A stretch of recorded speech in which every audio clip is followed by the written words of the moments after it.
Y'all, bail was denied. Judge Aaron said, you better get out of here with this mess. And when I tell you he read, did he fulfilled in this new 11-page bail denial? Baby, he read, did he fulfilled? Y'all, how y'all doing today? Well, baby, if you are the rats and roaches in Sean Diddy Combs' jail cell, I know y'all just started crying tears of pain. That mofo was not getting out any earlier, despite having the president of the US trying to put his finger on the scale, despite, according to the Rolling Stones, actively trying to buy his way to freedom, because large amounts of money have exchanged ties between Diddy's camp and the president's camp. Despite all that, Judge Aaron is taking Maureen Comey's advice, and he is doing what he always has done. He is operating without fear or favor, and he's also letting he's also letting us know that at the end of the day, did he? What are you even talking about? He looked at Mark Anilio and be like, y'all just be saying Present, words. and no Stop longer talking. has a voice who Stop will talking, pursue Mark justice Anilio. for You're her just saying words. accusation. Listen now. Let's get into As of this the because, taken baby, against Diddy, you cannot make no this expansion up. of the And when I say investigation, I love to no see it, isolation baby, orders, we no love to see equipment it. access, Let's get no into this. suspension of attorney Okay, so where do communication. we start? This is like Christmas in July, literally. Okay, here we go. First of all, Judge Aaron said from the start it's denied, but for a number of reasons. He said, first of all, your motion is untimely and is procedurally defendant. It's procedurally deficient. Now here, keep in mind, motions like this motion was filed 27 days after the ruling exceeding the 14-day limit under Local Rule 49. Again, didn't even try to meet the required standard. The judge said, you guys, this fully even addressed the proper standard for a motion for reconsideration. Let him alone meet it. Now, why would the A team of skilled lawyers, demon team of 10 lawyers, file a motion 27 days after ruling? Well, I have my own. I don't think it's because they didn't know about the deadline. I think it's honestly because they're trying to put anything out in the media that Trump's team can grab onto and use as a reason for a mistrial. Now, keep in mind when it comes to Trump's team, okay, Diddy is actively, according to the Rolling Stones, trying to buy his way out of this. Money is already being it's already being exchanged. So again, they're not going for anything. They just want a headline that the dummies in the back can be like, oh, well, they filed the motion and now it's unconstitutional. Man, shut up. Anyway, let's keep going. All right. The judge points out there is no new legal or factual basis for reconsideration. They said there's no intervening change in the controlling law. There is no new evidence. There is no clear error and no manifest injustice. They even cited Virgin Atlantic Airways versus National Mediation, saying a motion for reconsideration. Bragg Appealio is not intended as a vehicle for relitigating old issues or otherwise taking a second bite of the apple. But again, why are they putting this out here, you guys? Because it's not for the law and the rule. This is for Trump's people to open up a road that they can create reasonable doubt. And the same doubt that the people are like, well, I don't really see Rico. I don't see the violence. When we had a video of her being dragged back, but it doesn't matter.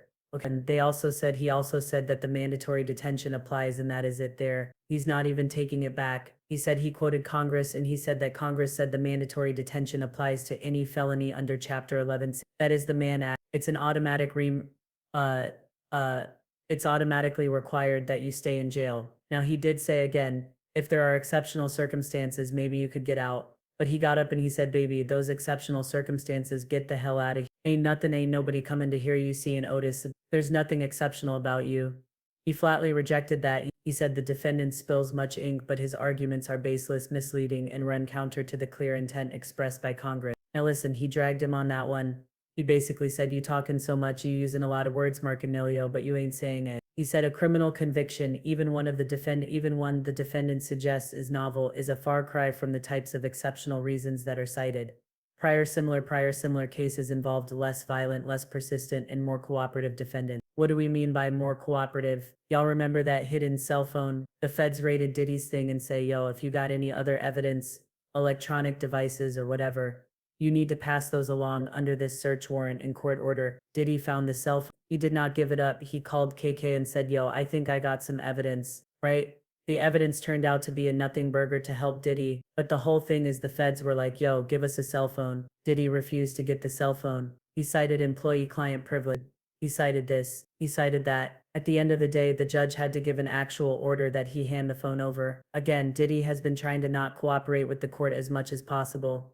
Okay. Again, these similar cases that Mark Anilio is showing involve less violent, less persistent, and more cooperative defendants. And get this, he also said, Diddy, we don't care how uncomfortable you are in the MDC. Those conditions do not justify again, the fact that Judge Aaron said, I looked into it and staffing and present, medical care and no improvements at longer has a NGFC voice have who will gone so pursue much more justice since that for her January accusation. 2024 Chabas decision As have of the increased taken greatly. against They Diddy, said the no MDC has expansion been of the very responsive investigation, to us. no The isolation MDC gave us orders, good no access equipment to Diddy. access, Don't forget that no the suspension MDC of actually attorney bent over communication. backwards to make sure that Diddy could get there earlier and stay later. He got special treatment in court, but he didn't think that was enough. And again, he also said that Diddy never claimed that he was personally harmed in the end. He said the motion is devoid of any claims that the defendant himself was impacted in any way by those conditions. I would go one step forward and say, wasn't Diddy floating things that he was a hero? He was a celebrity in the MDC when he came back. He got a standing ovation because everybody was like, wow, I can't believe you did it. What happened, Diddy? I thought according to you, you was running that jail. Was that more PR spin, or were you lying then, or you lying now? More importantly, Judge Aaron goes to say he is still a danger to the community. He said that, did he even admit it? He said the defense full-throatedly in its closing argument told the jury that there was violence here and domestic violence is. He said this type of violence, which happens behind closed doors, is impossible to police with conditions. And that's true because nobody even knew what he did to Jane. And the thing is, I know people don't want to believe it. The odds are that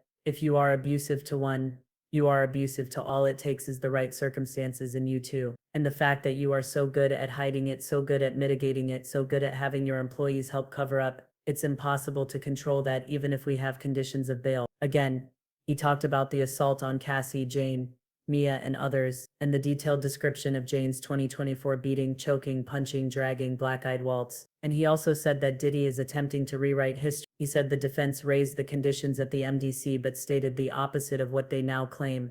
Doing so would take a second bite at the apple. Again, he quoted so much legal standards. If you guys are interested, again, there's a mandatory detention after conviction of Mann Act felony. Okay, it did fell under what they define as crimes of violence against, includes Mann Act felonies. There's local criminal rules. The 14-day deadline for reconsideration has passed. And in United States, via being a first-time offender or student is not exceptional. Okay, and there is a strict standard for reconsideration. Again, you guys listen.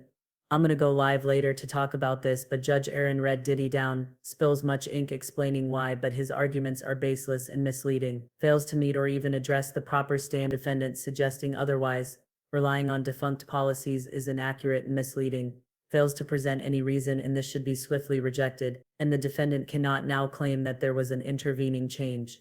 Doing so would relitigate old issues. Y'all listen. Shout out to Judge Aaron and the federal prosecutors for speaking truth to power and saying, we don't care what this administration what will or plan to do right now. If it's under our watch, we're gonna do what's. Now what happens after that they don't have any control of, but they are standing in truth to power. You guys, this is great news. I'm gonna go live later and talk about that rolling article. In the meantime, let me know what you think in the comments. I'll talk to y'all later. Bye.